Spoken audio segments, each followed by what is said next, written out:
Segundo o novo acordo ortográfico, o hífen cai em inúmeras composições.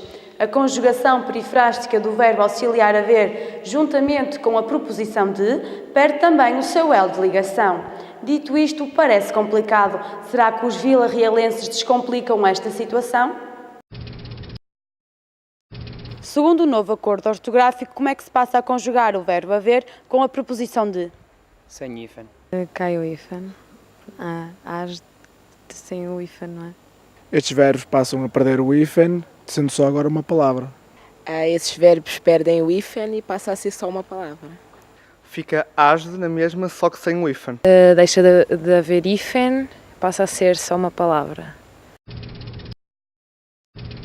O verbo haver tem duas construções prototípicas em português. Uma é enquanto verbo existir, que é impessoal e usa-se na terceira pessoa do singular, e outra enquanto verbo auxiliar. Enquanto verbo auxiliar sempre se construiu, ou digamos assim nas últimas décadas, sempre se construiu com hífen ligando o verbo à preposição. Como qualquer outro verbo auxiliar numa conjugação perifrástica, que é do que estamos a falar, em nenhuma outra circunstância se liga o verbo auxiliar com hífen.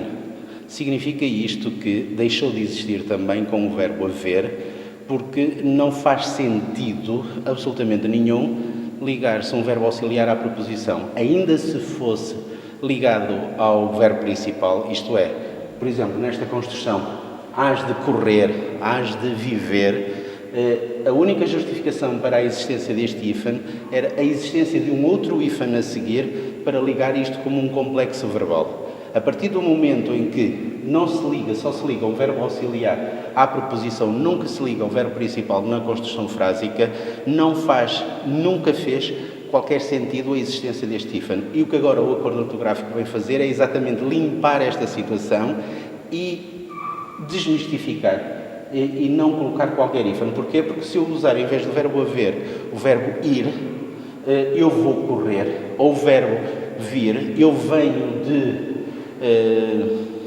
uma outra existência qualquer, nunca usamos hífen em nenhuma outra circunstância. Portanto, não faz sentido colocar um hífen aqui. Logo, a forma correta será sempre usar sem qualquer hífen. Eu sei que isto é uma construção que não é muito normal, que vai, na primeira fase, vai soar estranho, visualmente vai soar estranho, mas é o correto, sintaticamente é a forma correta. Porquê? Porque, repetindo, não ligamos, o de é um elemento acessório aqui, é elemento conectivo ou de ligação entre o verbo auxiliar e o verbo principal que virá a seguir. E seria apenas e só uma exceção e não fazia absolutamente sentido nenhum que este hífen existisse. Se normalmente navegas na World Wide Web com o Firefox, este já tem disponível o corretor ortográfico adaptado à nova grafia da língua portuguesa em português europeu. Para ver estas e outras dúvidas esclarecidas, podes consultar o site semerros.comunicamos.org.